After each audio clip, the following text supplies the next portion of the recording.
Saikrishna remand రిపోర్టును గనక ఓపికగా చదివితే, అందులో సిట్ విచారణ సంస్థ రెడీ చేసినటువంటి అంశాలను గనక చూస్తే, ఫస్ట్ మనకు కలిగే అభిప్రాయం, ఒకప్పుడు పోలీసులకి న్యాయస్థానాలంటే భయం ఉండే, న్యాయస్థానాల మీద గౌరవం ఉండే, రెస్పెక్ట్ ఉండే. కానీ ఇప్పుడు ఆ న్యాయస్థానాలను కూడా పోలీస్ వ్యవస్థ పట్టించుకునే పరిస్థితుల్లో లేదా, న్యాయస్థానాలు అదిగో ఇటువంటి ప్రశ్నలు అడుగుతాయి కదా అని చెప్పి అటువంటి భయం కూడా పోలీసులకి ఏమీ లేదా అని చెప్పి ఎవరికైనా అనిపించక మనదు. ఎందుకని వీళ్ళు సీసీటీవీ ఫుటేజ్ అంటే కృష్ణలంకకి సంబంధించి పోలీస్ స్టేషన్ ఆ సీసీటీవీ ఫుటేజ్ లేదు, మాయమైపోయింది అని చెప్పి సిట్ తన రిమాండ్ రిపోర్ట్లో పేర్కొన్నారు. సరే, అది మాయం చేస్తారు బై డిఫాల్ట్గా, అటువంటి టైం కూడా ఇచ్చారు వాడు మాయం చేసే వాళ్ళకు, ఇదంతా బాగానే ఉంది. కానీ కోర్టులు తిరిగి ఈ విచారణ సంస్థను ఒక్క ప్రశ్నను అడుగుతారని చెప్పి భయం వీళ్ళకి లేదా? ప్రతి పోలీస్ స్టేషన్ యొక్క సీసీటీవీ ఫుటేజ్ డీజీపీ ఆఫీస్లో ఉంటుంది కదా.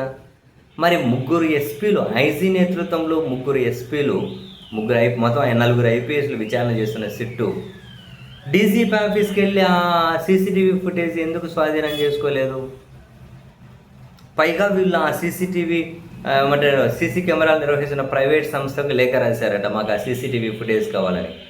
వాళ్ళు రిప్లై ఇచ్చారట, 15 లక్షల మెమొరీ డ్యూరేషన్ యూనిట్లు కనుక ఇస్తే మేము ఇస్తాము అని చెప్పి వాళ్ళు లేఖ రాశారట. ఇదంతా డిలే కోసమే కదా.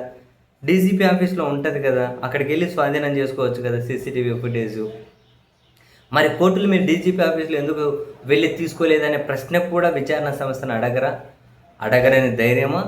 అడిగినా మన దగ్గర ఏదో ఒక సమాధానం దొరుకుతుంది అని చెప్పి ఏమైనా కన్వీనియంట్గా ఉన్నారా? అసలు ఆశ్చర్యం అనిపిస్తుంది. అసలు ఒక సిఐఏ ఇవన్నీ చేసేశారని చెప్పి ఆయనకి ఎట్లా బాధ్యులు చేసేశారు? ఒక్క ప్రత్యక్ష సాక్షి కూడా లేకుండా ఎట్లా చేశారు?